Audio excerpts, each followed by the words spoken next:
Good evening, everybody, and welcome to this edition of Samyukta Poetry, where we are here to launch Ankush Banerjee's work, Field Notes on Kindness, published by Red River Press. Some days ago, I was reading Naomi Shihab Nai's poem on kindness, and in that, she talks about how one must completely be razed to the ground to be left with nothing in order to recognize, appreciate, and experience kindness. I thought, yeah, that is one way of looking at it.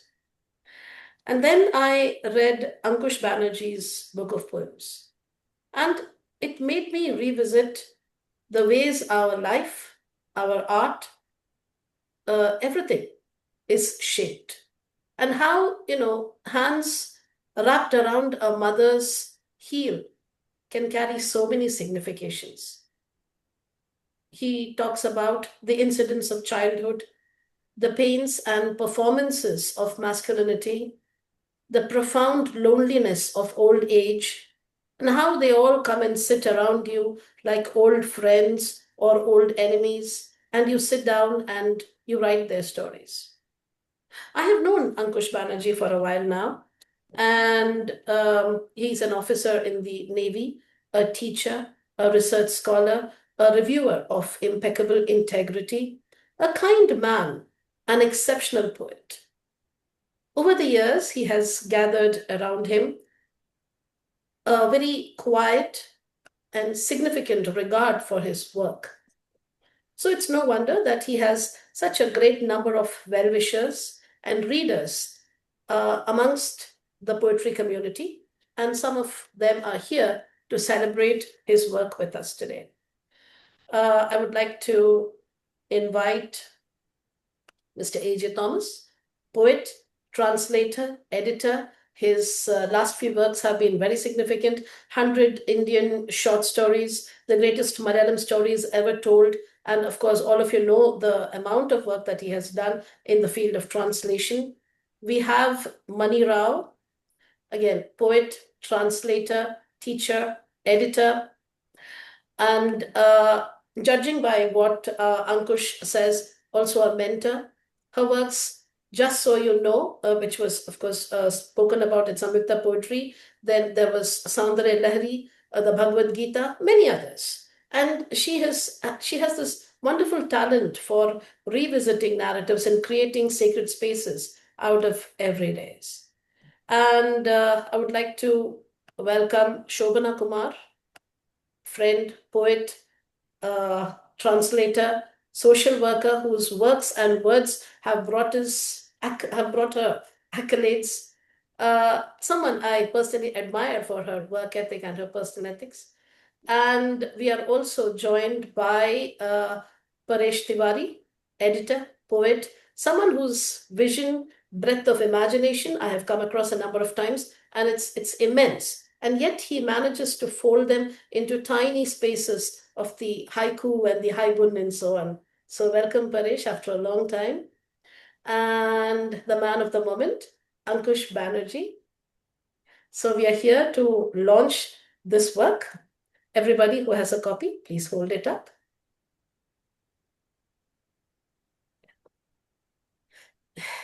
Thank you very much.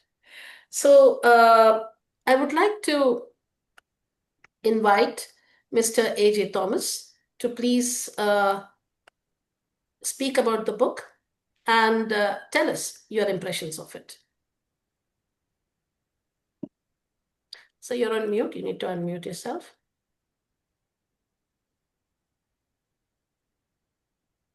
Let me begin with thanking Ankush Banerjee for inviting me for this program.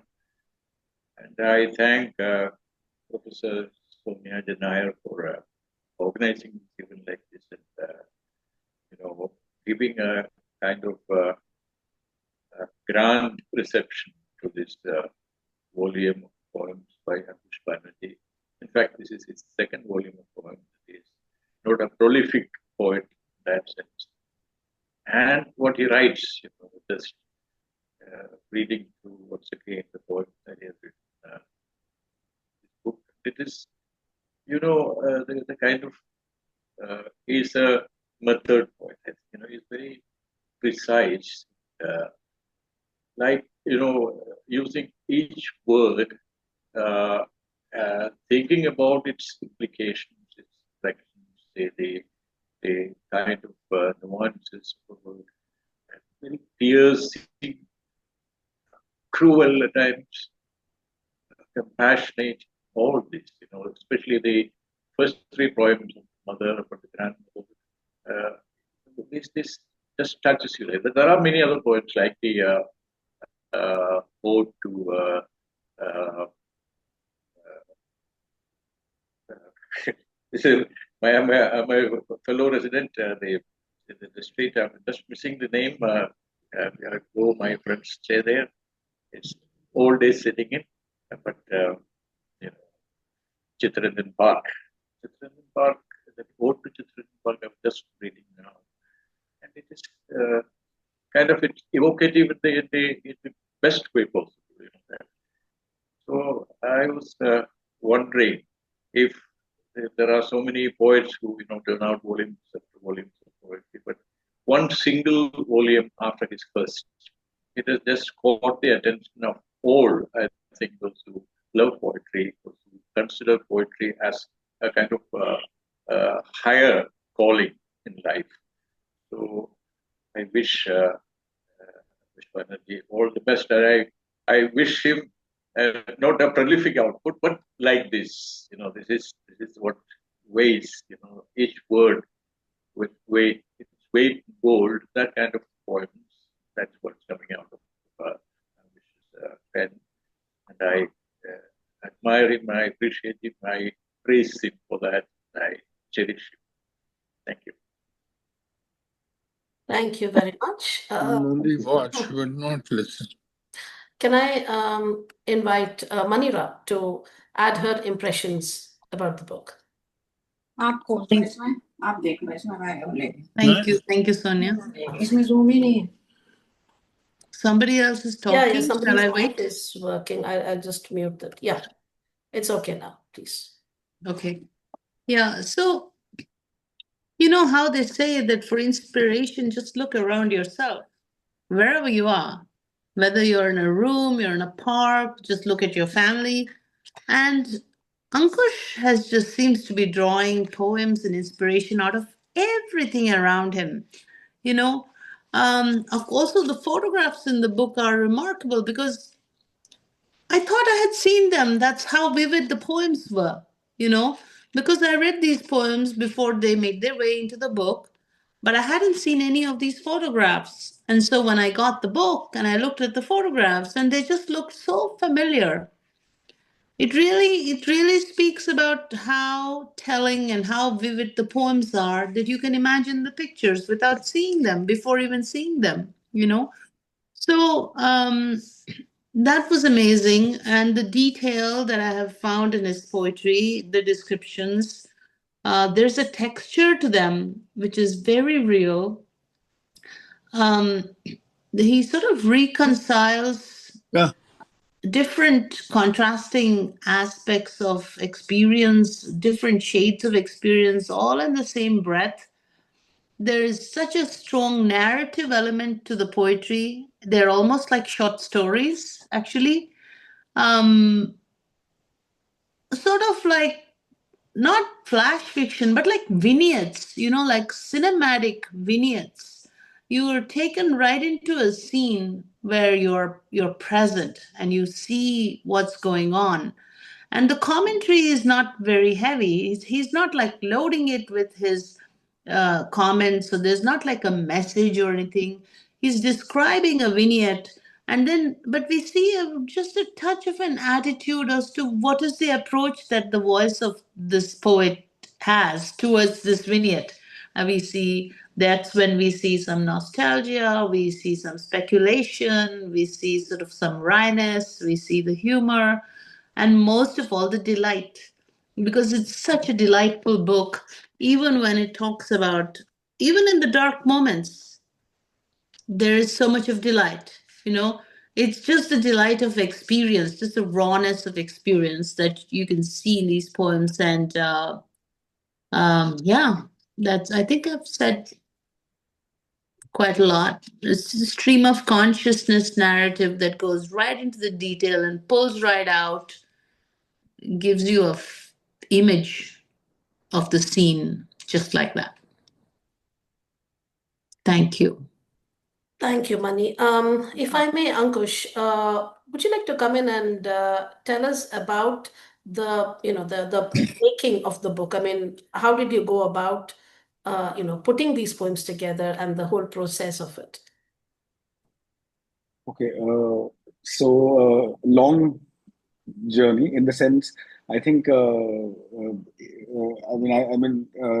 so 2016, what Dr. Thomas said, the first book sort of came out, and before I just go into how this book came about, I think I want to probably just tell you what has poetry been for me, or what has been the process of sort of engaging with poetry. I think because of generally like the work that I'm in, my generally day is such usually that there's always a thirst or a hunger for engaging with something emotionally. And I think that is where my sort of turn towards poetry specifically comes in. I mean, it could come through short stories also, but somewhere I need to turn back to poetry. So I think after 2016, 17, 18, 19, 20, 21, I kept writing, I kept publishing. But slowly I started realizing that, and I think most of us will agree that I think somewhere you become conscious of what kind of poems you're writing, and that sort of repetitiveness sort of starts coming into one's style, one's diction, one's sort of how you approach an idea, an emotion, and so on. So I think from 18 onwards, the idea was that you'd write. No two poems should be the same in terms of style or in terms of content, in terms of subject, and then it sort of went on, like you just keep writing. It was only in maybe 20. My wife Devika, she was like, okay, why don't you think of putting another book together, and so on. And I started thinking, okay, again, the first book which sort of happened was like a shot in the dark, and 2012, one drunken night, I was like, okay, I need to put something together, and I put that manuscript and I sent it. Only place at that point in time, there was no Red River, there was no Copper Coin, there was no Havakal, these new indie publishers which have come in. So there was only Sahitya Academy, which one could think of.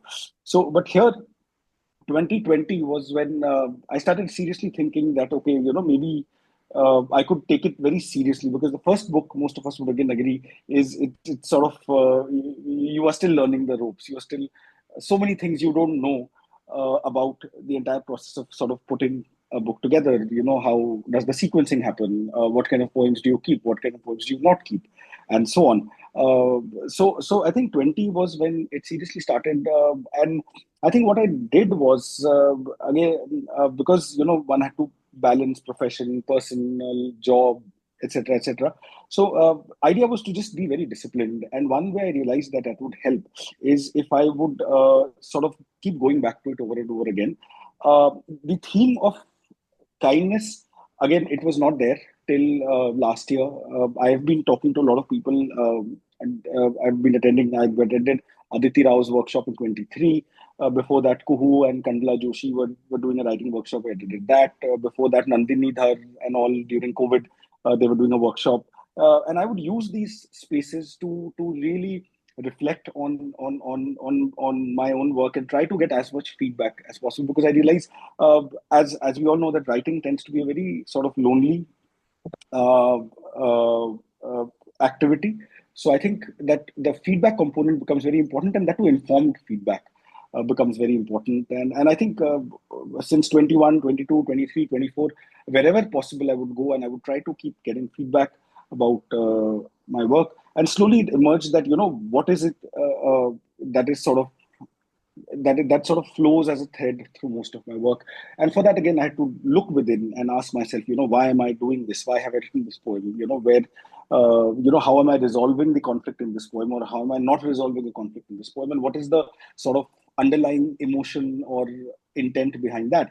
And somewhere, I think the idea of understanding how kindness works in relationships between people or within ourselves in relation to ourselves, I think that sort of emerged. And before this, the title, which working title, which I was working with for a long time from 20 to 23, was Portraits and Miniatures. And there were two parts supposed to be: one was portraits and one was miniatures. And I think during discussion with Parveen, she's not here, but she sends her wishes and regards. So during one of those very intense discussions with Parveen over mails, she was like, think about this, think about this. And I was like, okay, maybe it is kindness. So I think it was an iterative process, and there were a lot of people who guided me. I'm very thankful for that. And again, it was some amount of discipline which one needed to bring in the process. So I hope I have sort of answered how that happened. It does, Ankush. I get the feeling that it takes a village to bring up a poet. It's a vegetable point. Absolutely. Absolutely. So, Shobana, why don't you join us here? And Thanks. Thanks, Sonia. Thanks, Sonia, for doing this Samyukta Poetry. It's always such a delight and honor to be part of everything you do. I've known Ankush now for what? Ever since the pandemic, I think, right? About 4 or 5 years. Yes. And one of the things that has always not surprised me, but something that I have always held in wonder is, how does a guy who is actually out fighting out there make time for something like poetry, right? So that's I think over the years I've also watched how dedicated you are to craft, and I think you spoke about it, Ankush, and it's not easy. All of us, of course, who write poetry hold day jobs, but when you're working on in a work environment that is as strenuous as yours, it becomes a lot more difficult. And then I thought about it and I said, okay, the discipline aspect, I think that's where it comes from, right? Because you're living a daily life of discipline. Yes. And it's easy to translate that into craft, because that's what we have to do. And that's what many of us continue to struggle with. About the book, I loved the title. Absolutely. I know this is... it's such a rare thing today, kindness. And when I was reading it, one of the things that instantly struck me about Ankush's work is on page 30 in Men Making. There are these lines that said, I'm just going to read that out. Where I come from, afternoons, we were made to lie in the gutter until we learned to love concrete flakes gashing our shoulders.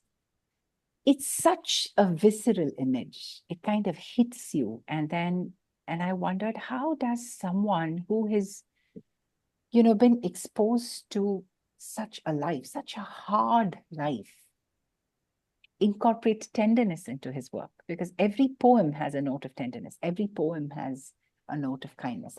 So I think that is what really stands out for me. And the second observation that I had is, one of the things that is that's pretty, that pops up in almost every other poem of yours is how Ankush has been able to harness body intelligence.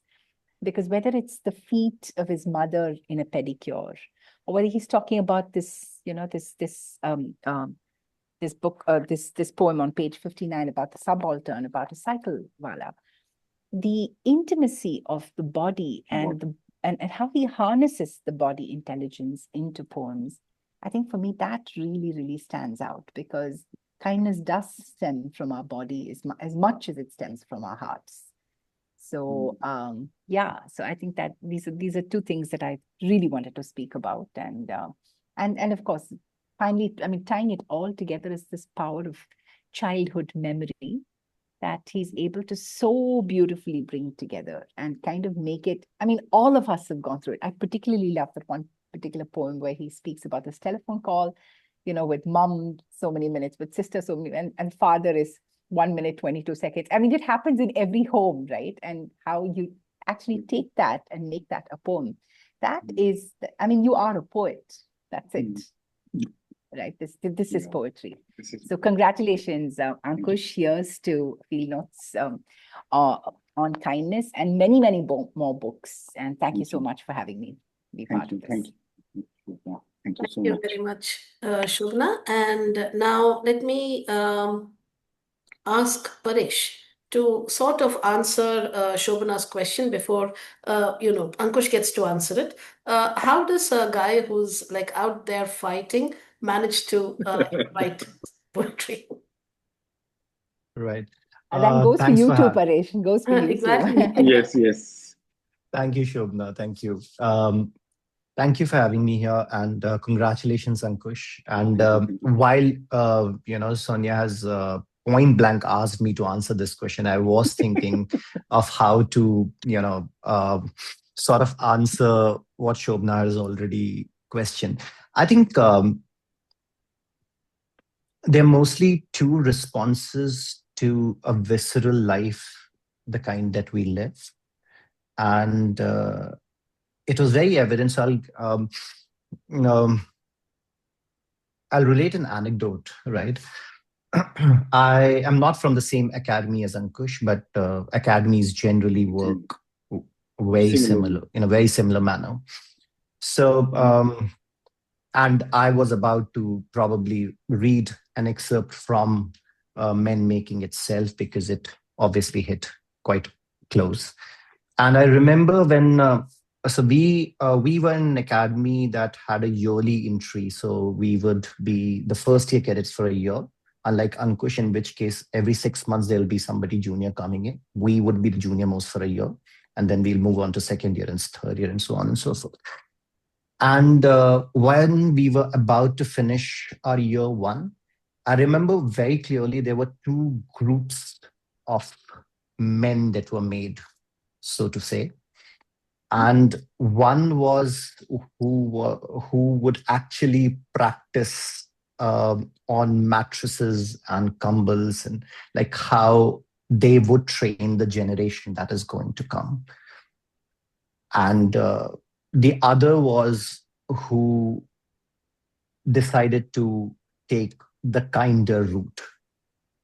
And I think it's a mechanism in how we cope or how we decide to live or shape our lives from there on, and decide what is probably more important. I mean, needless to say, I was in the second group. I'm sure Ankush was also in the second group, and the seeds of kindness were sowed right then and there. And I think, I mean, probably that's the hallmark of a poet who can survive the Navy and be a poet. I think that's the only logical explanation that I have. Right. So that's how I see it. Now, coming to, like, before I come to his poetry, I still remember the first time I met Ankush, and that was in a dining hall. It was during lunchtime, and he had come to me. Surprisingly, he had read. I was talking to you. Right. So, I mean, if you're in the Navy and you say that you write poetry, the first thing is that you would be told to write poems for, the golden jubilee of this thing, and that has to rhyme and so on. And like, it's really, really frustrating to tell that I don't write poetry that rhymes, and I can't really do this. But it was so, like, in that moment, to know that that there is one person who looks at creativity the way you do, and is in the Navy and is serving, it was a reaffirmation beyond anything I could have imagined. So, I think Ankush and I formed a kinship right at that moment, and nothing else really mattered. Beyond that, the fact that we had a very similar approach to creativity and to life in general. So yeah, I mean, like everybody else, I absolutely love the way the book feels in the hand, the way the photographs, and I definitely didn't know that he is also a photographer. I mean, and these images are so raw and so honest and so, I mean, they just the perfect complement. Just like his poetry, they refract life through small rituals. They look at the ordinary and make it into a testimony. And I think what stands out the most, and I think this is what I love about Ankush's poetry the most, is how uniquely he looks at masculinity. There's a very different definition of masculinity which comes out once you read his poems, and that coming out from a serving defense officer is a statement in itself, and that I think is the biggest win of his poetry in my eyes. That's all. Thank you very much, Paresh. Now, I would like to ask Ankush something with regard to the photographs. You know, Yeah. Ankush, did you write some of these poems, revolving around the photographs, or did you write and then the photographs came in? How was that? So again, the photographs were an afterthought. Last year, actually, last year in 24, I had approached Divya. So Divya said, "No, you work on a little more, work on it a little more, and so on." And I remember long time back, I had picked up Aditi Rao's book, The Fingers Remember, and there I had seen, she had used photographs, not too many, but a few which were sort of strewn around the manuscript and accompanying some of the poems, and that sort of idea struck. So last year I started thinking in January that should I use photographs again? I knew the sort of tightrope I was walking here. It could not seem like a coffee table book. It could not seem it could not seem as if I was trying to explain my poems through photographs. I mean, I was very, very self-conscious of these sort of pitfalls and risks. But at the same time, it sort of appealed to me because I again, stepped to take two steps back, and I saw my work, and I said, yeah, maybe some pictures could sort of resonate with what I've written. And I remember I'd gone to Delhi and this huge sort of, repository of old family photographs. And I was like, okay, some of my poems are about my grandmother. Let me start looking if I can have that one sort of defining or one rare image of my grandmother, which sort of, captures sort of her spirit, which I'm also trying to capture in the poems. And luckily, the photo which I have of my grandmother, it is from, I think, early 1970s. And it was the time when they had just moved to Chittaranjan Park, and they had a single-story house. They had these pigeons that they would have on the roof, and she's feeding those pigeons. And it's a very earlier I thought sort of whether I should use this or not, and then I kept thinking of these poems and this one photograph, and I was looking, maybe this will work with this. And then once sort of Divya designed the book and sent it back, and I was like, okay, it's sort of looking good together. It's sort of complementing the things, the poems, and not only the textual part of the poems, but also the emotive sort of content of the poems. So that's how it sort of happened. The photographs which I've used, mostly they are from. I mean, it took me a while to home on and select photographs. I did not want them to explain or simply accompany the poems. I also wanted them to complement the poems in a way. It was again almost 4 months where going through albums and sort of you put a photo in middle of two poems and like, okay, no, this is not working out. This is too kitsch, or this is too explanatory, so to say. So it took a while to do that, and I was glad I found at least two of the photographs are from this Cochin based this Trivandrum based photographer. He's a young boy who's very upcoming, and I wanted the cover to be a certain way, and Divya gave me complete freedom. He said, "Okay, you go look around." I was looking at paintings. I was looking at maybe 100 Instagram profiles in a day, and finally I found this young. He's 22 years old, Wasim. And a few of the photographs, actually the last one which is there in the book, and I was like, okay, this one sort of again there was the emotive sort of connect with the photograph and what I wanted to say in one of the poems, and I was like, okay, this is nice. So it took a while, and I, truth be told, I think you spend as much time on the photographs as I am on sort of editing the poems. So because it had to complement each other, it could not be just sort of simply accompanying it or explaining it or just like a gap filler. It couldn't be neither of these because that would sort of diminish the photographs and diminish the sort of the impact of the poems. So that's how it sort of came together over the last 1.5 years. So can I request that you read one of them, possibly Guilt in a Packet of Lentils? Would you mind reading that? No, yeah. Oh. So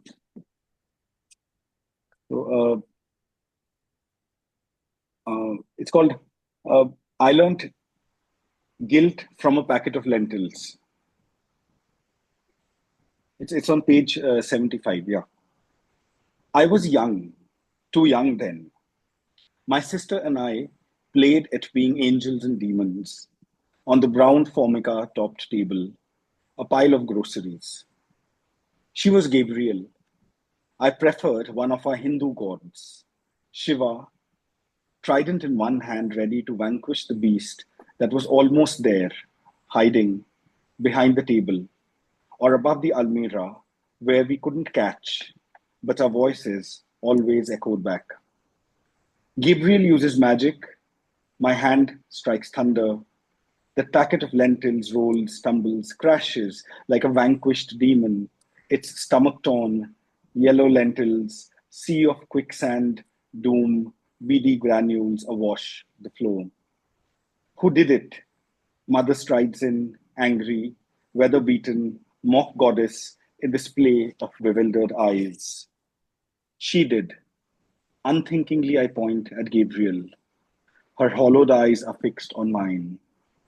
I should have burnt the house I lived in. And here's the photo.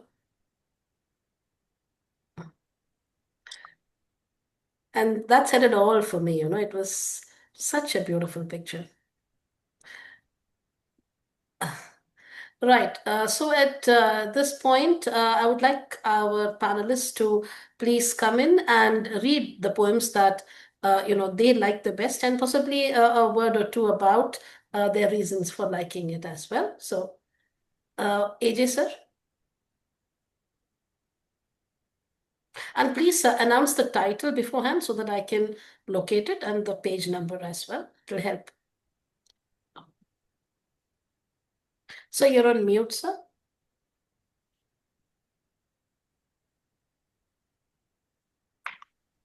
Page number 18.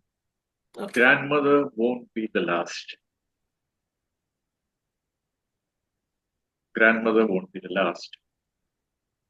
You often visit me like an inconvenient tongue bite in the middle of a working day.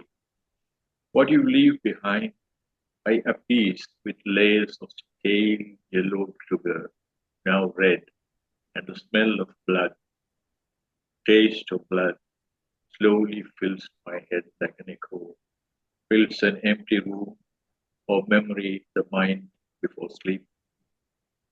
You are the smell of blood, the brooding ache, the sudden awareness that heart is not the only place where pain visits like a ghost and leaves a thin trail of loss like crumbs for birds who will never return. 2. Bleeding stops like the 800 rupee Titan wristwatch I gave you, the one you wore attending your prayer meetings, aware one day everything stops. Yet you prayed, and when it stopped like a thunderstorm stops, ceasing to be itself, known by what is left behind, a prosody of laws enacted by a half-caste of broken branches, disclosed nests, torn leaves and puddles outside our home. As children, you taught us to tiptoe these puddles, make folk bridges out of bricks and paperboards that always reach the other end. I am expected to gulp another spoonful of sugar, steady the dizziness of my head, go back to my computer and write a paper on what turned Somalia into a failed state. I am expected to treat your going as a given. I am expected to not write this poem in the middle of a meeting. I am expected to keep a straight face and say my eyes are moist because I bit my tongue. The bitten tongue that will eventually heal, that will ready itself for being bitten again. And when it does, I will keep this blue jar of pale yellow sugar ready. It's a very, for me, it's a personal poem. And it's like I have written something shorter one, but about my mother I have written after passing. I have written three stanza poem, almost akin in spirit. So I fell in love with this poem. It's so evocative. I don't know how to express it. I'm reading, while reading, I'm moved with kind of emotion that I can't explain right now, but I hope you get my feeling right. Because this is the kind of bond that lets you live on, I'm into my, 70s now. And suppose I have my grandchildren. I hope someone will, but there's no grandchildren forthcoming. So I have my cats here. So if the cats can write some poem like this, it would be great. Thank you. Thank you. Thank you, sir. That's Thank a you. beautiful thought that cats can write. So, Ankush, tell us about the cat presence in your dedication. And So, there was this very, very moving segment about that pregnant cat. I really couldn't get over it. So, anyway. So that is again based on a true incident. A long time back, when I was the first time I had a pet was when I was posted in Karwar, and I had a bike. Then I never had a car. This was 2012. One day, just ambling around the road. It was monsoon. It was raining, and I see this little white cat somewhere, hidden and meowing, and I just pick it up and borrow a box, like a cardboard box from a nearby shop, and put it in and sort of get it with me just very randomly. And that cat's name was Boy, Boey. It was again not a proper name. It was what Bengalis have, what you call dark naam, which sort of comes from your heart. So it doesn't have a logic, but it has a lot of emotion. So I would call it Boy because it would keep snuggling and sort of cuddling into my books and scratching my books and sleeping on top of the books. So I would call it Boy. And I remember I had, and then I got posted to Cochin, and I sort of got Boy along with me. But again, at that point of time, I was, one, not very aware, or two, didn't care about what is the sort of administrative formality to get a pet in a train. And I just sort of got it with me. I was coming in the second AC, and it was just sort of with me.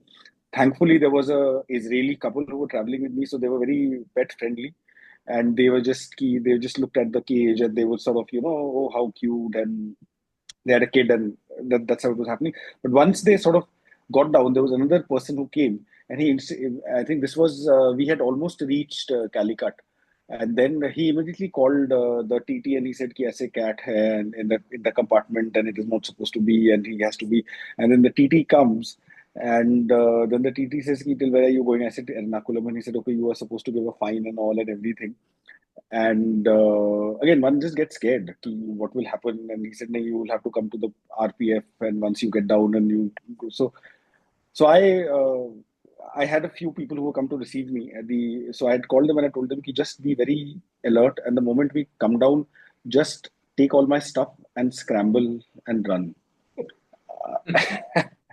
Because I was scared that they might confiscate the cat, they might put the cat in jail. This was like 12, 15 years back, and that's how we managed to sort of scramble and not get caught by the RPF, and that's how sort of Boy came with me, and then I remember Boy was like, and I was a bachelor, so I was staying in the mess, and I would stay in one room, and it was on the ground floor, and Boy would keep like when I would be in the room, Boy would be there. Otherwise, Boy would just roam around, sit on the nearby tree and so on. And she was a female cat. And one day she came back and I realized she's pregnant. And, I was very happy. I was like, oh, I'll become a grandfather or whatever, that kind of feeling. But then I think she got hunted by dogs and sort of she died. And that is what this poem is about. And then I just wanted to make a mention of Boy because it was my first cat. And I think when I told this to Devika, my wife, sometime during the pandemic, she sort of later got two cats, brothers, and we named one of them Boy. So Boy is still there, and Boy is very attached to me. He sleeps on my shoulder. But that's where the cat thing comes from, and that's where the dedication comes from. I remember Nilangela Roy's book Wildings. I'd read it at that point of time again when Boy was around. There's in fact a photo of Boy sitting on Wildings, and Wildings is about a group of cats, a school of cats in Nizamuddin. Hulo, the cat's name is Hulo, I remember. And there, I think it had really touched me that she had dedicated that book to her cat. And that sort of stayed on with me since then. So I told myself that if I ever, have a pet, I would dedicate or have some mention of the pet because we always underestimate or never acknowledge rather the kind of emotions, feelings, love, affection, which animals also bring into our lives. And I think this was just a way to sort of put it on record that okay, Boy, I still remember you, and you were my first pet love, and you're not forgotten. It was. I think that's where it came from, and the poem was based on very real feelings and times after sort of it passed away, and waking up next to Boy, realizing that her body had hardened because we had taken it to the vet. We brought it back. The vet said he may or may not survive the night and so on. And I remember when I'd woken up, Boy was just sort of lying next to me, and I could feel that there is rigor mortis which is set in. So yeah. So I think I just wanted to acknowledge that. Okay, Boy, you are remembered. You're just not any ordinary cat. You were like my cat. So yeah. So. Lots of regards, Ankush. Yeah. And this is Simba, in case people wanted to know. So Simba has just come. Yeah, so that is Simba. That's where Simba usually chills when I'm there. I'm on my table. So Boy is somewhere else. I think Boy. So yeah. So thank you. And Mani, if we could. I could listen to Ankush's narratives forever. They're just so fascinating, and how they just like you bring the whole sort of like memoir together, just right there. Thank you. I don't think even if you hadn't dedicated your book to a cat, the cats could ever have been forgotten. They're just so much a part of your voice and your thoughts. So they're everywhere.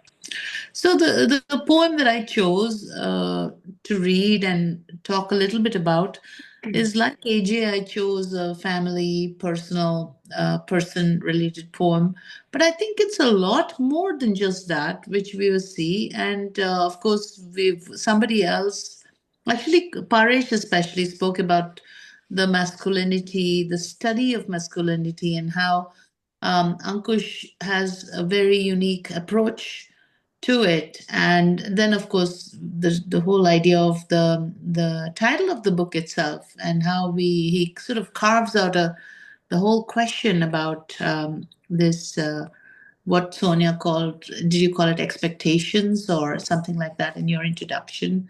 Expectations, and working with it, negotiating what kind of spaces one can occupy in such a framework with his occupation. It's on page 67. It's called Some Men I Know. It's actually not overtly about masculinity, but the small details really just give that focus out, and I will mention that at the end. Took 38 years to find Dadu's life, and later death expand him like from the tinnitus of afternoon family gossip. In poems, when I touch the hard bark of his face, it whispers, I was a man worth my salt, though I couldn't keep everyone happy. He died young. He looks younger in his photographs. I wonder, can he catch the smell of summer grass wherever he is? My father says, do your homework. His voice, a faraway lorry's night horn, undoing coagulated silence. My father drops me to school, sunshine or rain. I resist begrudging him his eaten-away blue scooter my friends jeer at. I don't see my father as I see my Dadu. One has all the cracks materiality confers.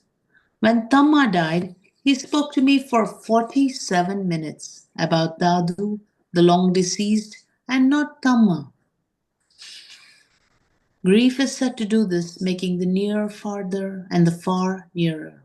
He says, as the end neared, Dadu's stubble mirrored parched Indian willow husks. That's when they knew it was time. The precise term he used was pani joma. That's when I knew some stories say more than what we'd prefer to hear. When my son was born, he sang to quieten him on colic nights. Cradled by the empty shell of night, they both looked their most humane. He gets nervous seeing me change my son's diaper. I see each move now a tapestry of innocence, knifing around time's raw heart. There are 4 generations in this very short poem. There is Dadu, there is father, there is himself, and there is his son. And every detail, it's not just face, it's hard bark of his face. But the hard bark of the face whispers. We notice the contrast right there. And then the story quickly moves on. The father's voice is like a faraway lorry's night horn. Every image sort of stacks up this very like a shell almost, a shell of masculinity. And then the example that we get about the time that Dadu dies is when the stubble mirrors parched Indian willow husks. Suddenly this joinery to nature. And the joinery to nature is this with this very dry, this very harsh kind of dry image. And it actually reminded me of something I saw or read a long time ago when they used to describe, let's say, making tea in the Chinese the manuscripts. They would say, let the water bubble until you can hear the sound that wind makes through bamboo leaves. Not like boil it for 5 minutes, but wait until the bubbles are the size of a roe's eyes, you know? So the examples are just of the time, and such an evocative way of knowing that's when they knew it was time. It's just almost spooky.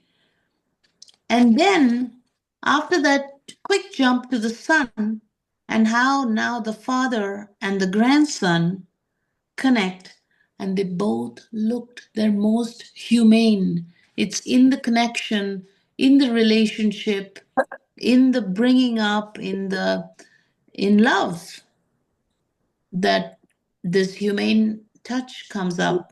And then after that, the tenderness, protection, changing your son's diaper, and ends with the tapestry of innocence knifing around time's raw heart. And I think that is just such a genius stroke in that very last line. Look at all the things that come together there.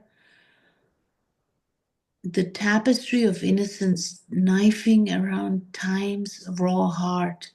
I think even to plumb that, I would have to read it and just let it stay in my mind, to let it take shape and feel it.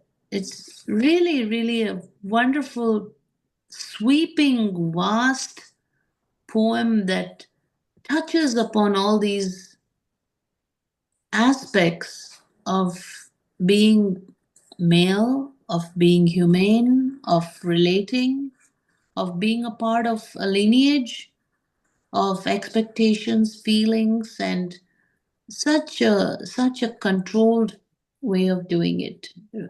Really marvelous, Ankush. Thank you for letting me say all this. Thank you, Sonia, too. Thank you, Mani. Heidi. I completely agree with you. And in fact, reading about this, and then, somewhere down the lane, there is Ankush's poem about changing this diaper, which presents a completely, a different Different. perspective. And there his soldierliness, comes into play. Yeah. Right, Ankush? So if we have time, I would love to hear you read that. Shobana,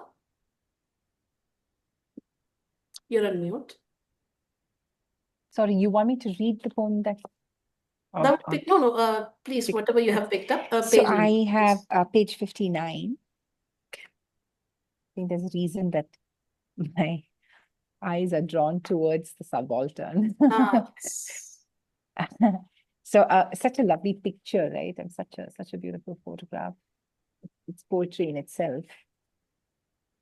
On why the subaltern can speak but doesn't. For GCS and the rickshaw wala who will never read post-colonial theory.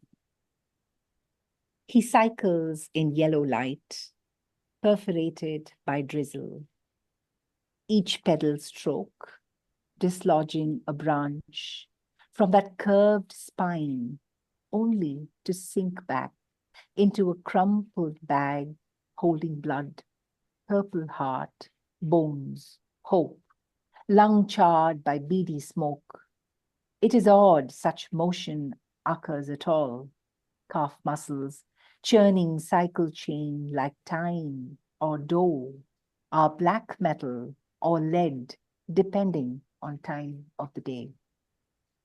He speaks of the heat, the daily rent of the rickshaw, his daughter's education. The cry of an owl mingles with sounds of a television running at a shanty. He catches the commentary, happy that one more wicket is down. His head is a jaunty ball now. The rickshaw slowly loosening grip of the road. Seen in the unsure yellow of a lamp post, something is slowly coming alive at the back of his shirt, marching over the brown map of his neck. A howl, static before, taking wings, hits his head, splattering space with a gurgling choke, and then my voice beating the wet, wet asphalt. Perhaps he too had a heart, and it stopped. Why I love this is, I think it's a great example of what Ankush does in his research work, like Paresh already mentioned. And then also the poet's realization that, okay, this is one part of the world, but there's a very, very large part that doesn't know any of this exists, right? Feminist theories, post-colonial theories. I mean, it doesn't matter. What does it matter to this man riding his cycle? It really doesn't matter.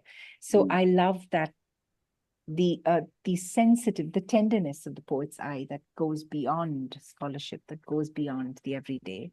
I also like the haiku-esque nature of this poem, because here he's not, there's very little author intrusion. He's stating whatever he sees, bearing witness to. So there's nothing pedantic. There's no preaching.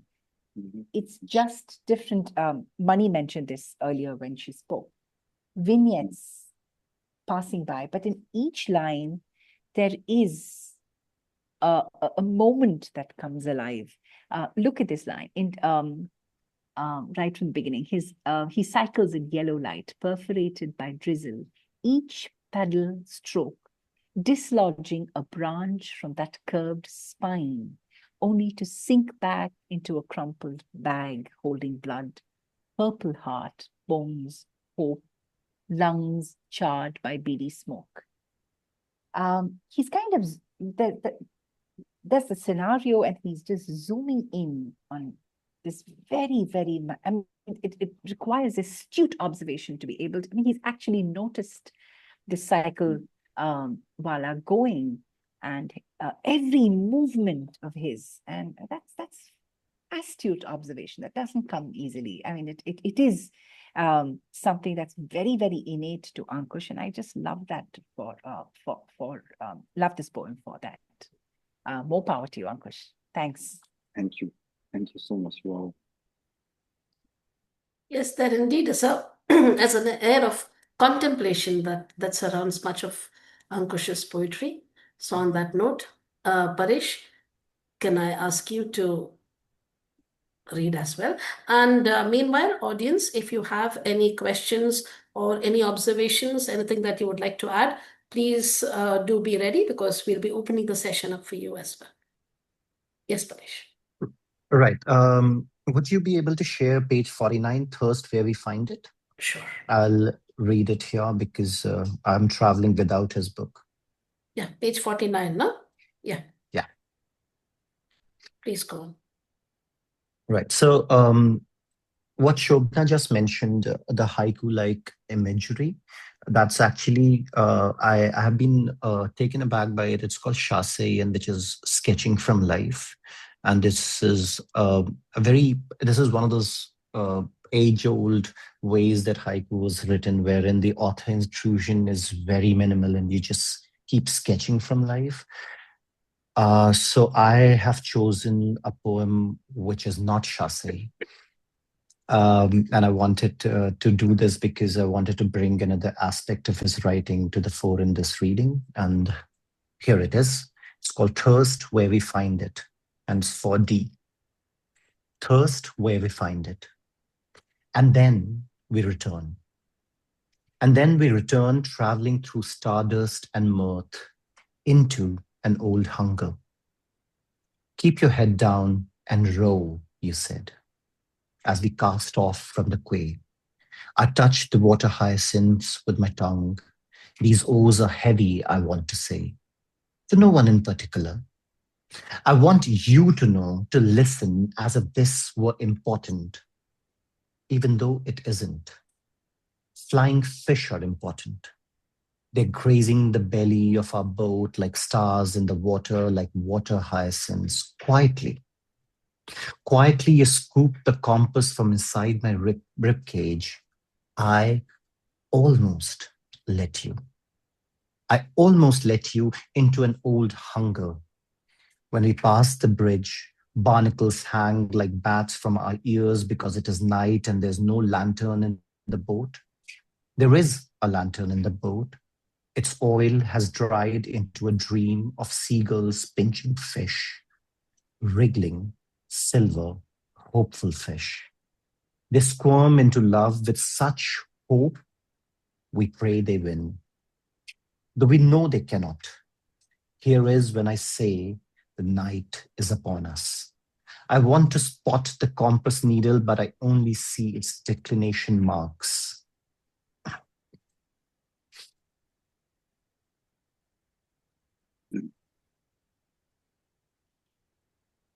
I want to spot the compass needle, but I only see its declination marks become fingers, becoming rain.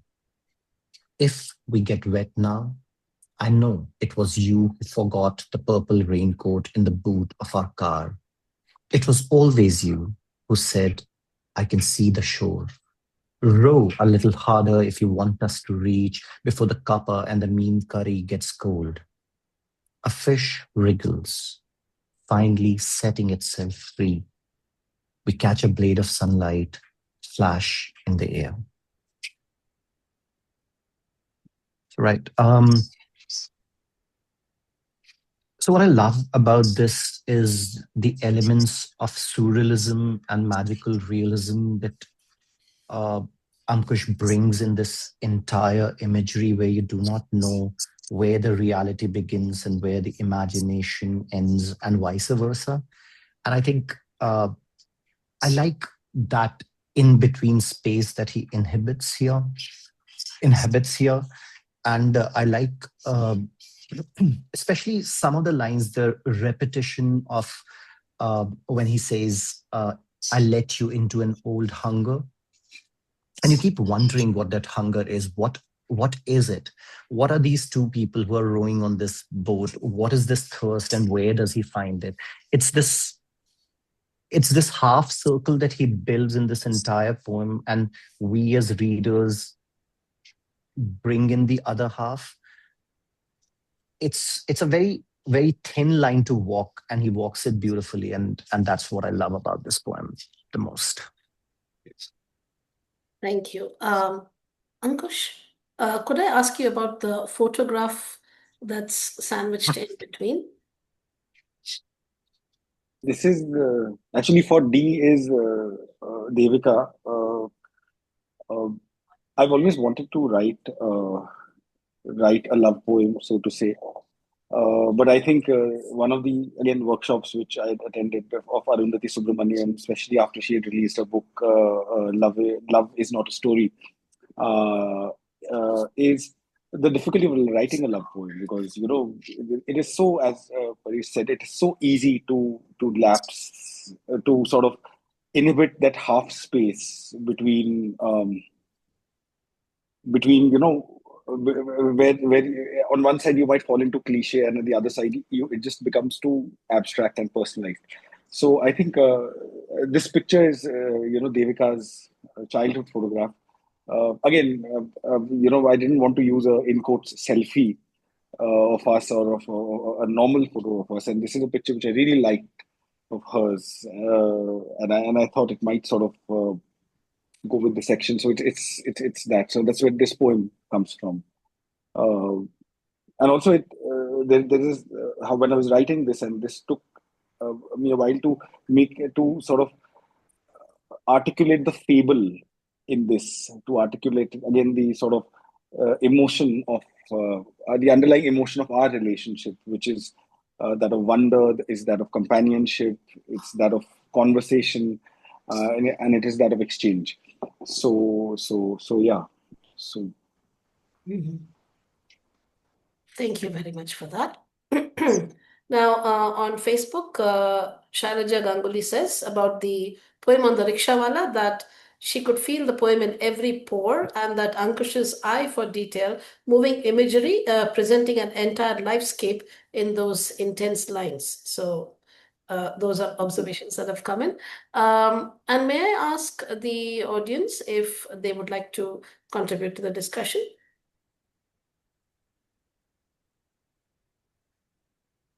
If you have any opinions, you can unmute and speak. Yeah, permit me to come in. I've been very fortunate to be with Ankush. We work in the same office. And for the first time, when he presented the book, when he brought in, we had a very interesting argument whether we can engage the audience with a narrative which is totally dependent on stream of consciousness. As poet Mani Rao brought out, it is a stream of consciousness, and from the beginning till the end, it throws images, it throws vibrancy, it throws color. Can it be engaging? We had a very lot of discussion on this thing, whether it is possible. You start from grandmother, you start from your cat, and on the other end, you go to soldiering, and there is everything in between is taken care of. Anything on the roadside, what you see a rickshawala, the mother, anything and everything is thrown on the same narrative. So my biggest query to him at that point of time, can you create a book of poetry on the narrative of stream of consciousness? But then the more I read, I realize it is actually amazing the way he has been able to bring in everything and still ensure that there is little bit of a merit and more color and vibrancy. Look at, I'm amazed at the variety which he has been able to throw through and through from the beginning till the end. Every word, everything. I was so amazed about the Indian soldier's rucksack, which is on page 27. What an amazing thing. At the beauty is at the last line when he says weighing a mere 42.8 kgs. And whatever is thrown inside is not only imagery, it is not only the contents which he carry, it's not only the weight which he carries, it is memories, it is emotions, it is items, it is color, and the way he presents how the jam gets mixed with the letters which he carries. And it's amazing. It's just amazing the way he's able to weave the narrative. Yeah, and in a way which I thought is not possible to do, that is writing or narrating something on a mode of stream of consciousness to hold on to the audience. He has beaten me hands down. I should appreciate him for that capability. That has been amazing. And the second thing is to do with the canvas in which he paints. You've got poems which are historical, and few of them he says what triggered him, like this poem Indian Soldier's Rucksack. He said it is Marseille 1914 to 1918. Maybe you would have seen an image of a photo image, or you might have seen in a museum, you would have seen something, and that is all which triggers. So if you see, the narrative goes all the way from historical, anecdotal, family, and nature, and all that which comes across his way. And that is really amazing, that through the ability to weave a narrative around anything and everything which seems to be very mundane. That is, I think, that hallmark of poetry, which he has been able to sustain to generate that interest in each and every poetry which is written. Very beautiful title. The titles are sometimes par excellence, sometimes it's so confusing. Especially, I was asking him, why did you pick up the first poem as Annunciation? Why not a better poem? How do you catch the attention of the audience with this as a title? And even the title of the book itself, the collection of poem itself, Field Notes on Kindness. So it is the canvas with which he has drawn, and the vibrancy which is brought in is quite amazing. And then a lot of historical, a lot of anecdotal things, and a lot of family, his own emotions about his own things, the place where he lives in, parents are staying in Chitranjan Park, man making, how armed forces, like how Paresh brought out, how men turn into officers or warriors. That is amazing. And to some extent, the ability to get the abstract into a very concrete way. Some places where he throws the beginning of the poem is so abstract, you keep wondering what it could be, and then slowly you realize how he is able to get that thought process or the image which you have seen into a concrete manner.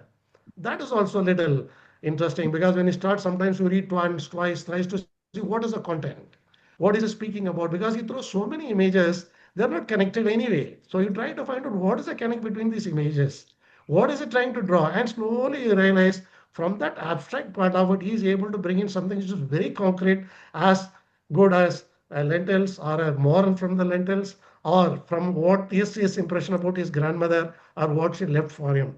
So I'm quite amazed, and the dedication again, as most of you brought out the pictures which was picked up. I think each and everything is something par excellence. Hats off to you, Ankush. It's amazing. You viewed up everything well.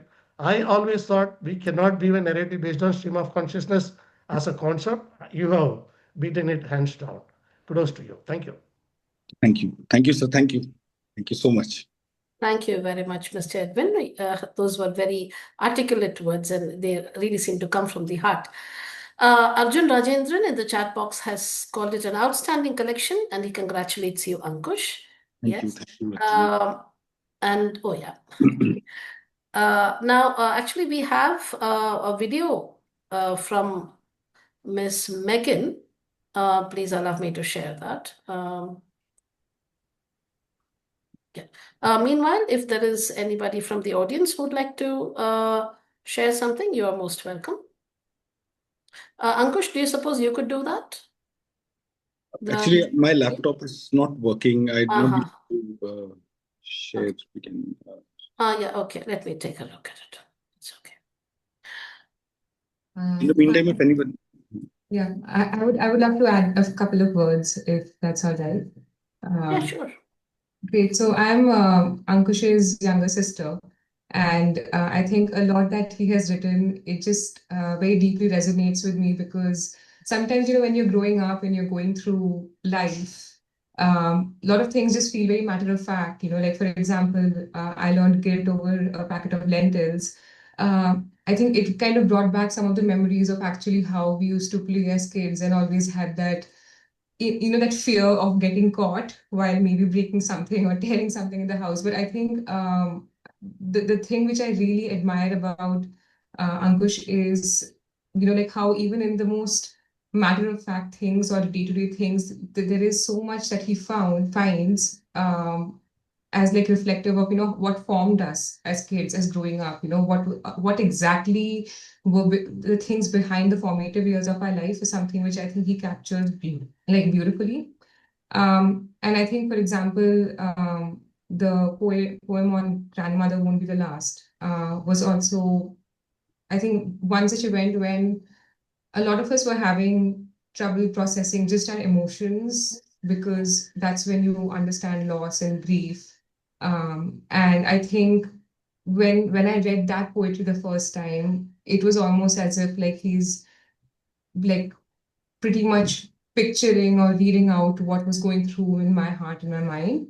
It's just that it was much better articulated just through the words that he wrote. So I think just to summarize, what I just keep realizing about like Bhai, I call him Bhai, so I think I just use the term Bhai here, is that sometimes there are things which we just don't realize and time goes by and we just run through life.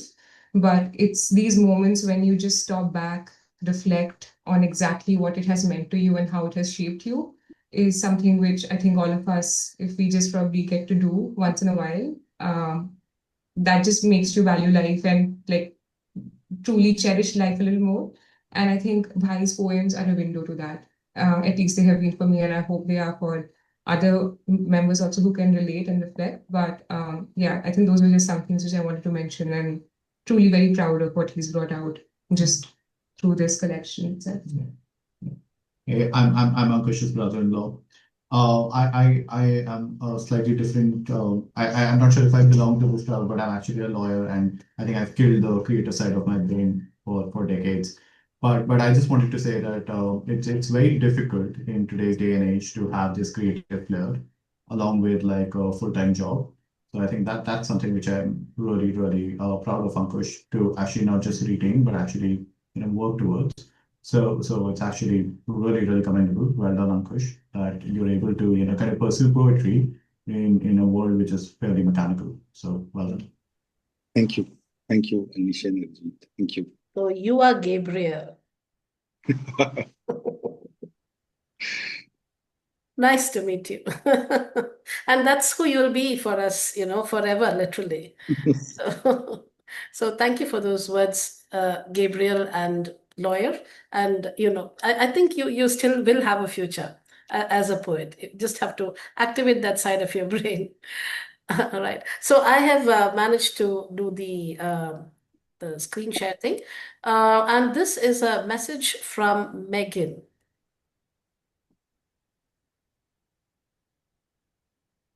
Oh, sorry, not that one.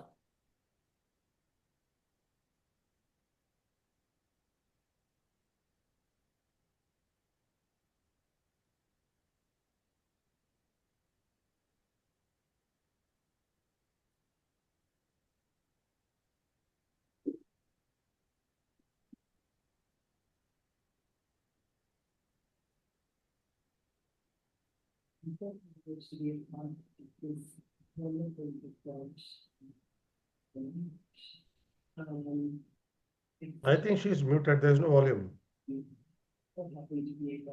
Yeah. I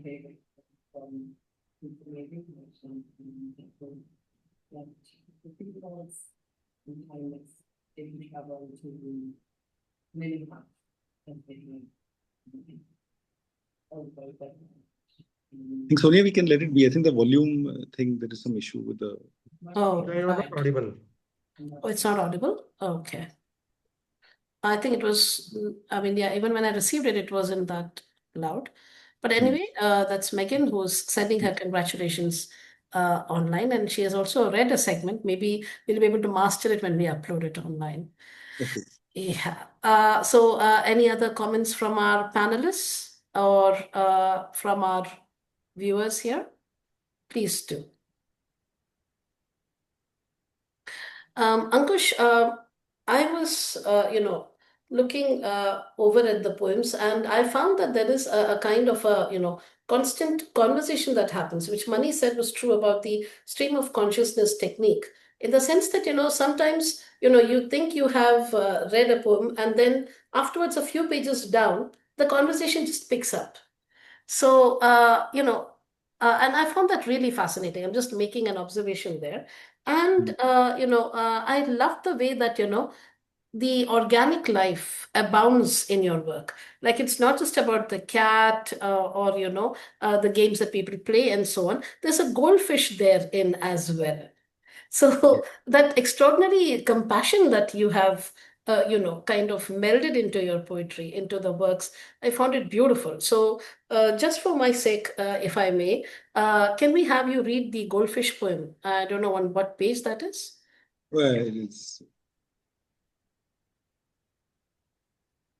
it's called Keeping Things Whole. It's on 61. 1 second, please. Yes, I got it.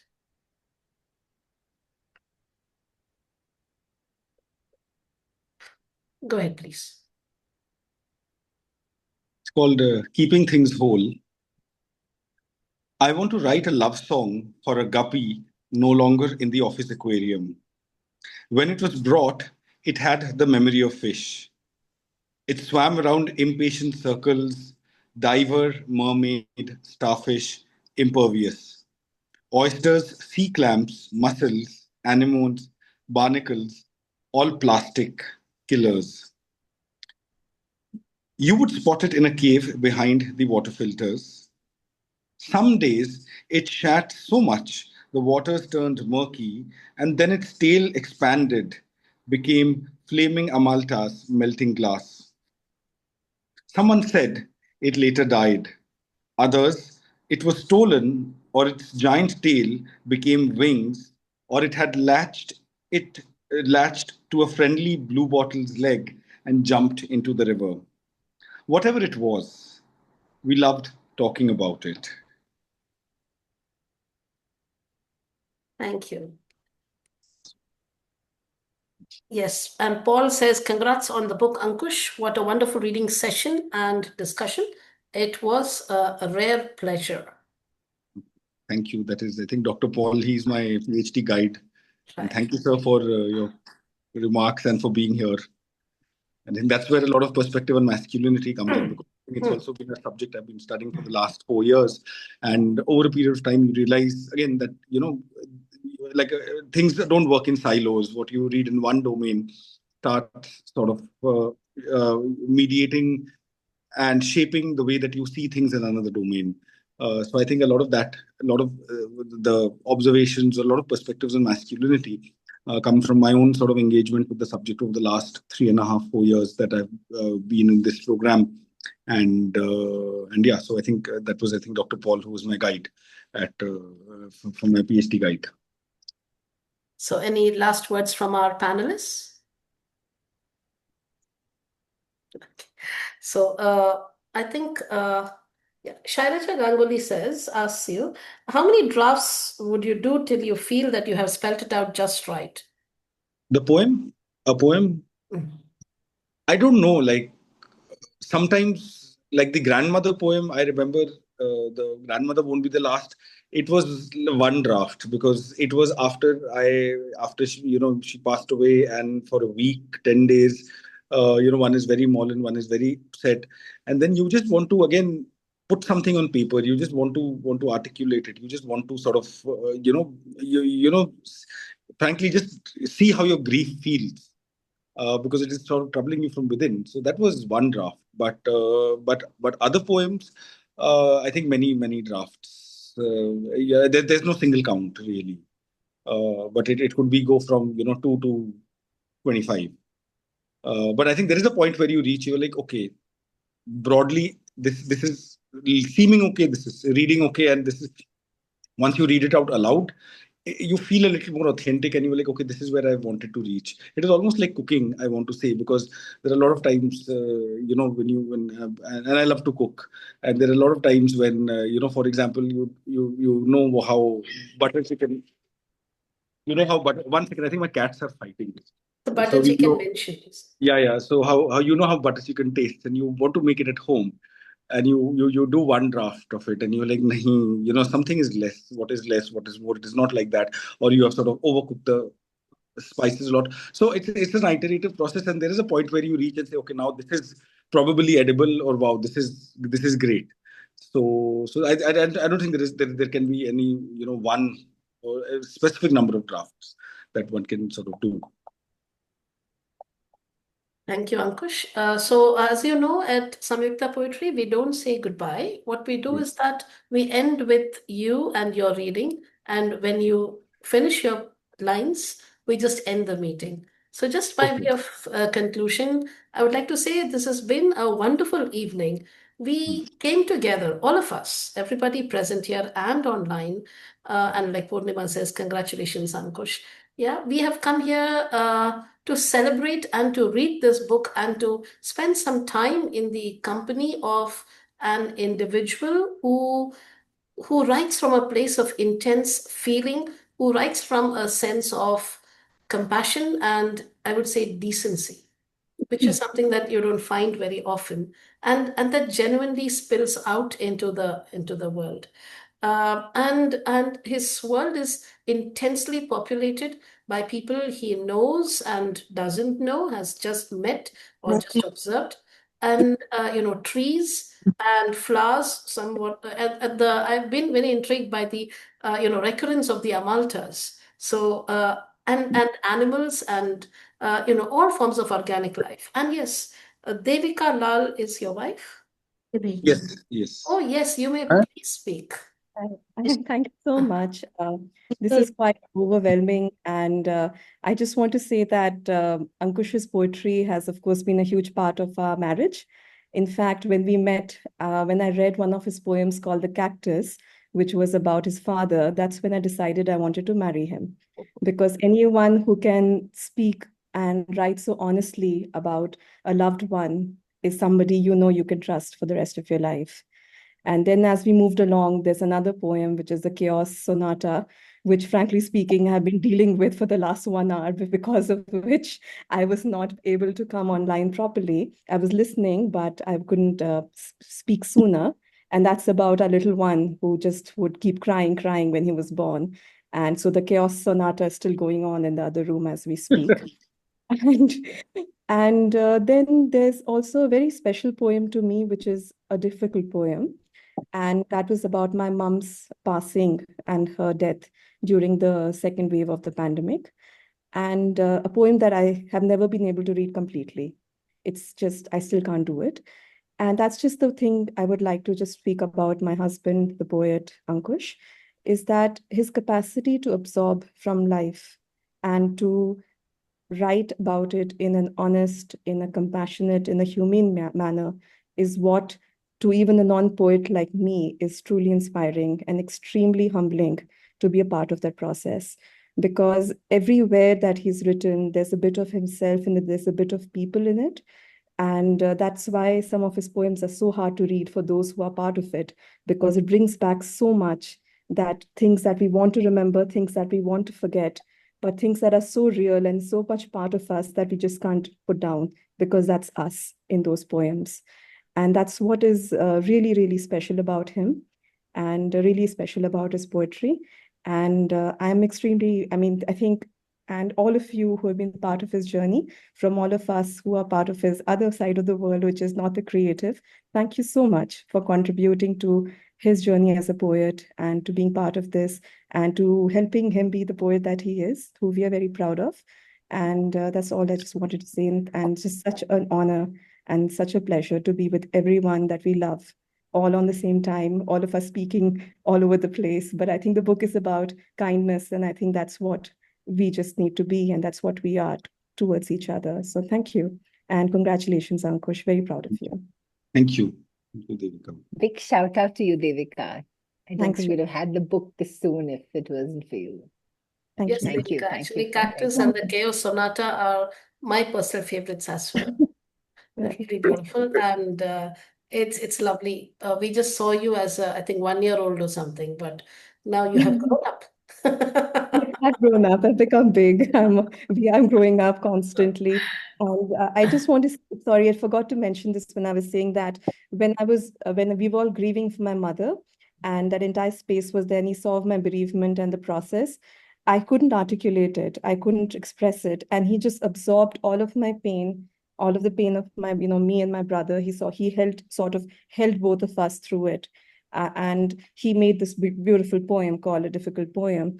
So thank you, Ankush, for doing something that we could never do. So Thank you. If everybody would respect Shilkami ma'am's desire and hold the book up, we would really love to take a photo. Those who all have it, yes. Thank you. And yeah, thank you very much.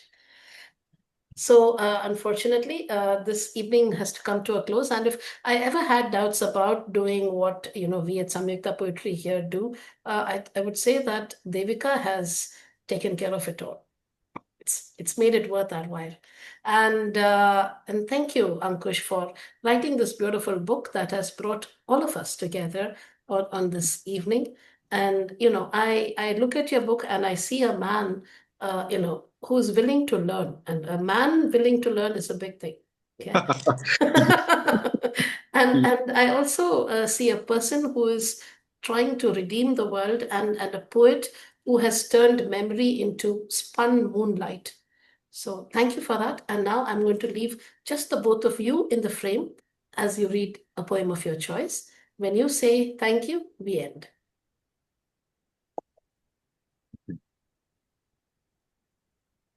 Thank you, everybody, for joining us here today, this evening. Thank you. So Thank you so much for the wonderful evening. Thank you. Yeah, please. Okay. So I think I'll end with a poem called "To Flesh a Poem," and it says, "My wife brought me soup made from a different vegetable each day for 26 days. The world's friendliest peacock lived near the ward. We fed it breadcrumbs lacquered with milk, reminisced about the time we had discovered Nabokov's home in St. Petersburg. Later, to know what she was doing when I was in surgery was to transform her eyes into foggy marsh, her skin to hope, her face to the brittleness of stone. The drip of the slowest 5 hours, smelling of hospital disinfectant. She was any wife pacing for her husband. I was any man falling over construction girders in a ditch. The ordinariness of pain, of hurt, of bone-deep disappointments, which will eventually heal, are only link to each other. In fact, this could have been any bone, slowly appropriating meat and muscle between epidermis and bone. To flesh anything, then, is to make a boundary around it, fill it with hope, let it marinate until it emerges as something other than itself.